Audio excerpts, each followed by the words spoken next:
오늘 밤은 좀 특별한 밤이 될 것 같습니다. 35년 만에 우주쇼가 펼쳐집니다.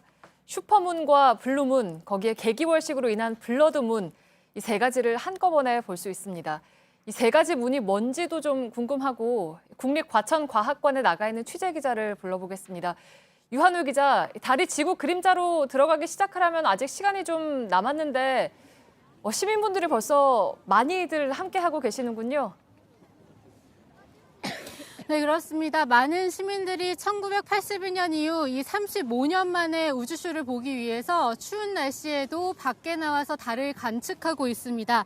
오늘 모두 세 가지 현상을 볼 수 있다고 전해드렸는데 지금은 그중에 두 개인 블루문과 슈퍼문이 결합된 슈퍼 블루문 상태입니다. 우선 한 달에 두 번째로 뜨는 보름달을 블루문이라고 합니다. 이번 달에는 지난 1일에 이어 마지막 날인 오늘 이 두 번째 달이 뜬 상태이고요. 여기에 보름달이 지구에 가장 가까이 근접해 평소보다 크게 보이는 슈퍼문까지 겹쳤습니다. 슈퍼문은 평상시 달보다 14% 크고 30% 밝은 것으로 알려져 있습니다.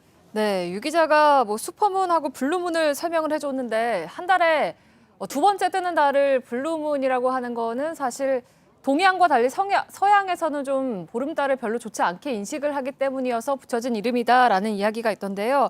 아무튼 지금은 일단 슈퍼 블루문 상태고 아무래도 오늘 가장 눈길을 끌게 된 건 잠시 뒤에 있을 개기월식 아니겠습니까? 네, 그렇습니다. 지금은 슈퍼 블루문의 지구 그림자가 흐릿하게 드리운 상태입니다.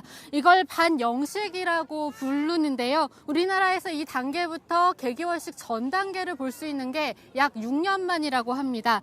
약 10분 뒤인 8시 48분부터는 달이 지구 그림자로 들어가면서 부분 월식이 시작될 것으로 보입니다.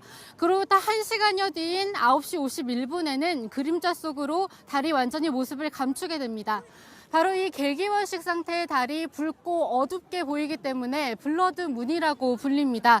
그런데 문제는 날씨입니다. 지금 전국적으로 흐린 날씨를 보이고 있어서 달이 이 구름 뒤로 흐릿하게 보이는 곳도 많은데요. 하지만 제가 나온 과천의 경우만 해도 약 2시간 사이에 구름이 많이 거친 상태라서 이 블러드문 관측을 기대해 볼 수 있을 것 같습니다. 네, 지금까지 과천 국립과학관에서 유한울 기자가 전해드렸습니다. 오늘 뉴스룸은 전국에 있는 중계팀이 모두 출동했습니다.